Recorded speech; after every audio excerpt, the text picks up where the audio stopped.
Let's be brutally honest for a moment. You cannot stand on a global stage and preach about the sanctity of the U.S. Constitution while your Department of Justice is treating international law like a private shopping list. What we just witnessed in Venezuela isn't a victory for law and order. It's a constitutional disaster waiting to ignite. If the U.S. can unilaterally decide to snatch a foreign head of state under the cover of night without a shred of due process, we aren't just projecting power. We are dismantling the very guardrails that keep the world from sliding into absolute chaos. Tonight, we aren't just looking at a raid. We are looking at the moment the American legal system entered a mess it may never get out of. I'm George Williams, also known as the resident legal diva, and this is The Breakdown. No matter which side of the political aisle you sit on, the facts here should keep you awake at night. We are seeing a level of policy inconsistency that is breathtakingly hypocritical. On one hand, the administration recently revoked the Temporary Protected Status, or TPS, for over 600,000 Venezuelans. Their justification was that conditions had improved enough for these families to go back home. Yet only weeks later, the exact same government authorized a high-stakes military operation to snatch up Nicolas Maduro, claiming the country is a lawless narco-state. These things cannot be true at the same time. You don't get to tell 600,000 people their country is safe on a Monday, and then launch a cross-border raid on a Friday because the country is supposedly too dangerous to exist as a sovereign nation. This isn't just a legal mess, it's a direct hit to American credibility. Now let's be clear. I am not a fan of Maduro. He may be exactly what the DOJ claims he is, but once we get away from process, that's when really bad things start to happen. If this were truly about law enforcement, it would include extradition requests and international warrants, not a nighttime military raid followed by public statements saying the U.S. is now in charge. That's not how criminal jurisdiction works, that's how power projection works, and they are not the same thing. We are crossing a line here that sets a historical warning for the entire world. The biggest issue here isn't just about one country or one leader. It's the precedent this sets, and quite frankly, it's the most dangerous part of this entire ordeal. We are crossing a line that effectively rewrites the rules of engagement for every other superpower on the planet. If the United States can unilaterally decide that a foreign leader is illegitimate, accuse them of a laundry list of crimes, and then forcibly remove them without a declaration of war, then we have just handed a golden playbook to our greatest adversaries. Think about the message this sends to the Kremlin. Now Russia can turn around and claim they are simply performing a law enforcement action in Ukraine. They can tell the world to back off while they attempt to reconstitute the USSR and roll over the autonomy of countries like Georgia, Bosnia, or Serbia, all under the guise of bringing criminals to justice. This isn't just theory. It is a blueprint for global instability that undermines the very concept of national boundaries. And it doesn't stop there. China could look at this situation and decide it is time to snatch up Taiwan completely.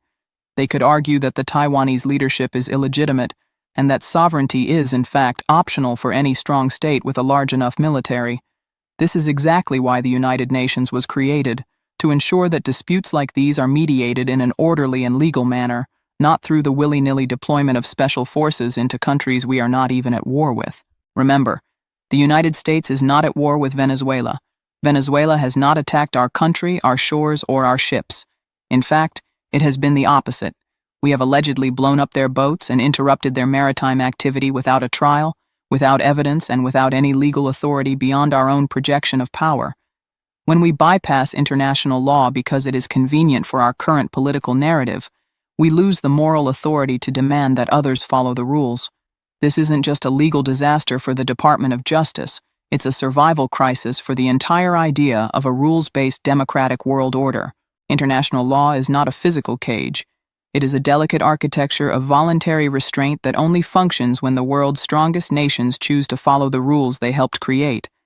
When the Department of Justice and the administration decide to bypass these standards, they aren't just winning a tactical battle, they are dismantling a century of diplomatic progress. The reality we have to face is that international law only works if the most powerful players restrain themselves, and right now, that restraint is completely out the window. We are being told this operation is about law and order and cracking down on narco-terrorism, but if that were true, the process would look fundamentally different. Legitimate law enforcement involves extradition treaties, international warrants, and the slow, deliberate work of building evidence that can stand up in a court of law. It does not look like a nighttime military raid, where 15,000 of our service members, our brothers, sisters, and children, are sent to face bullets in a country we are not at war with. This is the intersection of law and human life where the constitutional disaster becomes tangible. We are risking 15,000 American lives for a mission that lacks a clear legal mandate under international norms. Why are we sending our people into a potential crossfire without the backing of the UN or our traditional allies? Our borders and allies are being affected by drugs, but instead of a joint legal operation, we've chosen a unilateral path based on what many experts consider flimsy evidence. Furthermore, the lack of due process is staggering. Reports indicate we have blown up vessels allegedly used for narco-terrorism without a trial or even definitive proof that they weren't simple fishing boats. When you act without evidence and without a trial, you aren't acting as a beacon of justice. You are acting no better than the regimes we have historically criticized. The real danger isn't that America is weak, but that a presidency can make our entire system of alliances and legal guardrails look unreliable to the rest of the world. If we make the law based only on our power, we lose every right to object when our adversaries do the exact same thing to us. Let's pull back the curtain on the part of this story that stayed quiet for far too long, the part that was finally admitted out loud. Oil. Venezuela doesn't just have a little bit of oil. It holds the largest proven crude oil reserves on the planet, representing approximately 17% of the global total. From day one, the public was fed a consistent diet of rhetoric focused on narcotics, corruption, and the noble pursuit of democracy. But as the operation unfolded, the narrative experienced a sharp, revealing shift. The sophisticated legal language was replaced by a more predatory tone. Suddenly, the conversation wasn't about narco-terrorism anymore. It was about claims that they stole our oil and assertions that the U.S. must control the oil industry as a tool to force change. This shift is not a linguistic accident. It is a profound legal admission. In the world of international law, there is a bedrock principle taught in the very first week of any legal education. An occupying power is strictly prohibited from enriching itself by exploiting the natural resources of another nation. To do so isn't an act of law enforcement. It is a fundamental violation of global norms at the highest level. The moment U.S. officials began openly strategizing about weaponizing Venezuela's oil to dictate their internal policy, the entire operation ceased to be about justice. It transformed into a mission of resource leverage. To the international community, this doesn't look like a pursuit of righteousness. It looks like colonialism rebranded with a modern, high-tech flair. We also have to examine the domestic political pressure behind this. The president campaigned on a promise to lower gas prices and achieve energy independence, but we've seen those promises falter on the home front. When your national economic plan starts requiring foreign military intervention to seize and control another sovereign nation's resources to fix your own market failures, you aren't practicing America first. You are practicing America extracts. There is no middle ground here. This is a bright line that has been crossed. If the rules only apply when they are convenient for our economic goals, they aren't rules. They are just excuses for power projection. Once the United States decides that we can rewrite the law simply because we have the military power, we lose every shred of moral authority to complain when our adversaries follow our lead and do the exact same thing. This constitutional disaster isn't just about Venezuela. It's about what kind of world we're building and who gets to break it. When we trade our democratic values for barrels of crude oil, we are losing the very soul of our legal tradition. The most terrifying part of a constitutional disaster isn't just the reckless action itself, it's the chilling silence that follows from the very institutions designed to stop it. When we look at the Trump DOJ's maneuvers in Venezuela, we aren't just seeing a breach of international law, we are witnessing the systematic erosion of the checks and balances that define the American experiment. For decades, the Department of Justice operated under the sacred norm of independence, serving as a shield against the political whims of the executive branch. But today, that shield has been forged into a sword, and the target isn't just a foreign leader, it is the very concept of limited government. I'm George Williams, and we need to talk about the institutional decay that allowed this to happen. Under any normal interpretation of the law, a military operation of this scale, the kidnapping of a sitting head of state, would trigger massive congressional oversight. We should be seeing emergency hearings, subpoenas, and a fierce national debate over the War Powers Act. But instead, The DOJ has performed a legal sleight of hand. By framing a cross-border military raid as a mere law enforcement matter, the administration has successfully bypassed the legislature. They've discovered a loophole. If you label a sovereign leader a drug dealer and nothing more, you can treat a foreign country like a local crime scene, effectively turning the president into a global sheriff with no badge and no boundaries. This institutional failure is creating a massive rift within our own intelligence and legal communities. There are career officials at the DOJ and the State Department who are reportedly horrified by this lack of due process. They see the constitutional disaster for what it is, the death of institutional guardrails. When the DOJ acts as the president's personal strike force, the rest of the world stops seeing America as a nation of laws. They start seeing us as a nation of men, governed by the personal interests and economic desires of a single executive. This is where the disaster goes global. Our closest allies, the UK, Canada, and Australia, members of the Five Eyes Alliance who rely on American legal stability, are now looking at Washington with a mix of shock and self-preservation. If the DOJ can rewrite international law for a raid in Venezuela, our allies are beginning to wonder, who is to say they won't rewrite the treaties that bind the Western world together? When the legal mess at home starts threatening the security of our partners abroad, we aren't just losing a case, we are losing our place in the world. While the domestic headlines are focused on the drama of the raid itself, a much quieter and more dangerous crisis is brewing within the corridors of power in London, Ottawa, and Brussels. We have to ask ourselves, what happens when America's oldest allies, the very countries that have stood by us through world wars and global depressions, start looking at the U.S. Department of Justice not as a partner, but as a rogue actor? This isn't hyperbole, it is a cold diplomatic reality. By bypassing the United Nations and launching a unilateral kidnapping of a foreign leader, the Trump DOJ has effectively forced our allies into a corner where they must choose between their loyalty to Washington and their commitment to the international rule of law. For members of the Five Eyes Intelligence Alliance and NATO, this constitutional disaster is a contagion. If Canada or the UK publicly supports a military raid that lacks a legal mandate, they are essentially violating their own domestic laws and international treaties. We are seeing reports of leak memos and classified disagreements where allied leaders are stunned by the lack of consultation.